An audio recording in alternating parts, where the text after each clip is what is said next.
in few minutes. Now, pangalawang larawan. Sagot, kung sumagot, Irene. Presley? Isda po. Isda. Sheila, anong pangalawang larawan? Sardinas po. Sardinas. So, meron ka bang nakikita o meron ka bang hindi na nare-recognize kung bakit naging ganito ang nasa larawan? Tingin ko po, yung isda po ang, ano ba daw yan, yung ginagamit po para maging Okay, meron. Tama. Bigyan natin si Sheila ng tatlong bagsak. Sige, tatlo. Sino ang makasabot sa larawan na to? Sige, Maricho. Kasi tayo. Kapi po. Kapi. Very good. Dahil dyan, meron kang Aling Domitia Club. Sige, 1, 2, 3. Sige, ganito yung class. 1, 2, 3, 1, 2, 3. Mahusay. 1, 2, 3. Mahusay. Sige. Ngayon, last picture. Ano ang nasa larawan? Si Maricho na naman. Wala bang ibang kamay? Sige, Angie. Tubo po, picture. Tubo. So, pangalawa, ano? Naging tubo niya. Ang pangalawang larawan, naging? Asukay po. Okay, sukal. So, class. So, meron ako mga katanungan. So, mula sa larawan, ano ang iyong mabubuong hinuhula? Proseso sa paggawa ng mga pagkain picture. Okay, may point ka. Sige. Pangalawa, paano kaya nabuo ang mga produktong papel, sardinas, at kape doon sa larawan na ibinabahagi ko? Paano kaya ito, no? Paano kaya ito naging, bakit kaya ang isda ay naging sardinas? Bakit kaya ang tubo ay, okay, Maricho? Proseso po. Okay. No, proceed. So, bigyan natin si Maricho ng dalawang bagsak. Okay, pangatlo. Batay sa ating aktibidad, sino ang nakapahula kung ano ang ating tatalakayin ngayon? Anyone? Okay. Paggawa po ng mga produkto. Posible. So, I need another answer.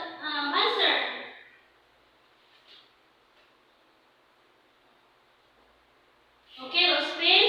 Mga proseso picture. Okay.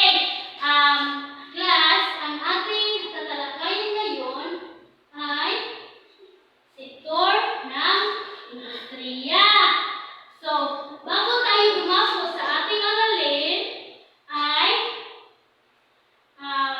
basahin niyo ang ating layunin. Nakikilala ang kahulugan ng sektor ng industriya. Nasusuri ang bahaging ginagampanan ng sektor ng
manufacture kaysa sa iba tulad ng agrikultura at pangingisda. So, ang manufacture pala class, ito yung mayroong contribution katulad ng agrikultura o pangisda. So, halimbawa yung agrikultura ay yung mga prutas, mga gulay na ipinoprocess. So, kaya tinatawag itong manufacture. Okay? Naintindihan? Opo. Meron ba kayong katanungan? Wala. Okay, Sheila? Teacher,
korupsyon.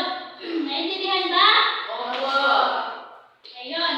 So nakatulong din ito sa ekonomiya ng bansa.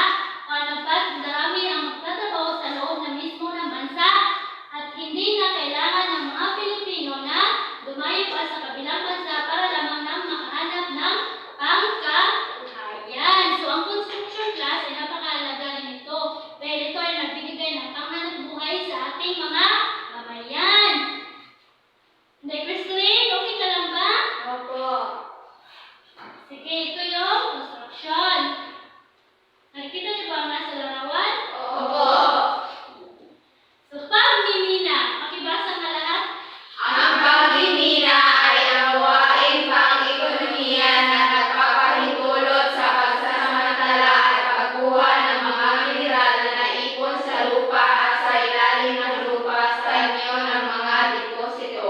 So, sino dito ang nakikita na nagmimina? So, class.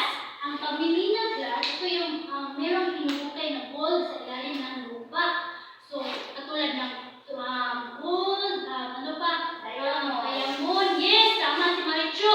So, yan ay halimbawa ng pagmimina. So, meron akong mga larawan na kung ano ang makukuha sa mga pagmimina. So, ito, irak, Tanso, asoge, marmol, langis. So, ito ang makukuha sa pagmimina class. Naintindihan ba? Oo. Sino nakakita dito ng gold? Or dito? Ligtas. Oh, wow! Mayaman pala ito si Marichu, no? Dahil meron siyang gold. So, pilak, tanso, marmol, langis. Ito yung mga halimbawa ng pagmimina class. Naintindihan ba? Opo.